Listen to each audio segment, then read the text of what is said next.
Ay, madam! Madam! Ay! Nagbibihis po pala kayo, madam. Hindi, okay lang. Pasok ka. Kanina Pasok po, pa nga madam. kita iniintay eh. Pinapunta niyo po ako, madam. Yun nga, di ba? May sasabihin sana ako sa'yo. Ano po ba yun, madam? Naisip ko kasi, di ba, ilang buwan ka nang hindi nakakabayad sa apartment. Oo nga po, madam eh. Bali, 2 buwan na. Opo. Magkakatapusan na, magka3 buwan ka nang hindi nakakabayad. Kaya nga po, madam wala pang mahanap talagang trabaho eh.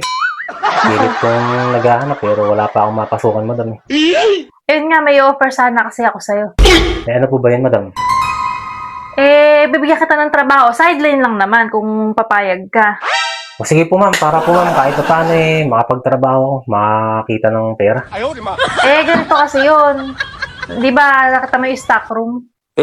Ay, stock room niyo po, ma'am. Oo, yung stock room ko sana. Papalinis ko lang sa'yo. For maintenance po ba, madam? For maintenance. Mga 1 buwan mo lang naman lilinisan. Ay, nice. Lang po ba, madam? Kala ko ito dire-diretso. Ayaw mo ba ng 1 buwan? Gusto mo ba tuloy-tuloy? Opo, para po sana tuloy-tuloy din yung kita ko. Dahil mas okay kung mas gusto mo ng tuloy-tuloy. Ayun, para dire-diretso yung trabaho ko, ma'am, at para kumita ang mama ko. Wala bang magagalit sa'yo? Ay, wala, madam. Wala ka naman kasama sa bahay, di ba? Oo, madam. Alam niyo naman yun mag-isa lang naman Wala ako naman doon. magagalit sa'yo. Oo. Kasi sayang naman, di ba?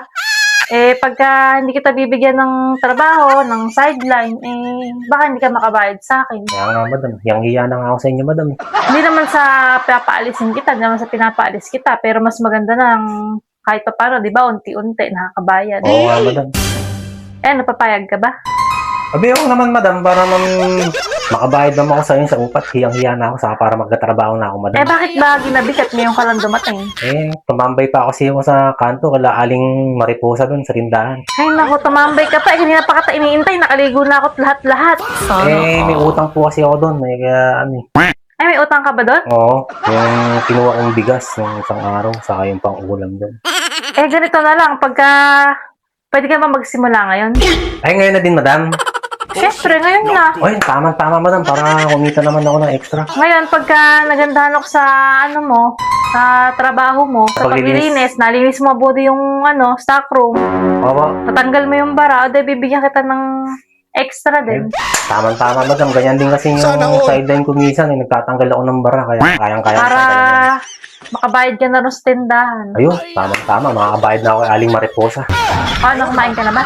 Hindi pa nga, madam Kasi Kilala ko tinatawag niyo kaliskis ko mo. sasahin pa lang sana ako noon wala pang Paano kang tatagal yun sa pagtatanggal ng bara, sa paglilinis ng stock room ko kung hindi ka kumakain? Kung gusto niyo, madam, pakainin niyo muna ako para may lakas ako. Sigurado ka, kakain ka muna bago ka magtanggal ng bara? Opo, para malakas-lakas, madam. Kasi nanlalambot ako pag hindi pa ako kumakain, Sige, madam. alam problema. Sana. Sige, sarap na pinta para makakain. Malinis po ba kakainin ko, madam? Nahugasan na po ba? Oo na. Oo, hugasan na. Kanina ka pa nga iniintay eh. Sige po. Sana all!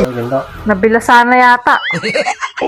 Sige na, sara mo na yung pinto. At baka Sige, para malinis na po yung stock room niyo at makakain muna, madam.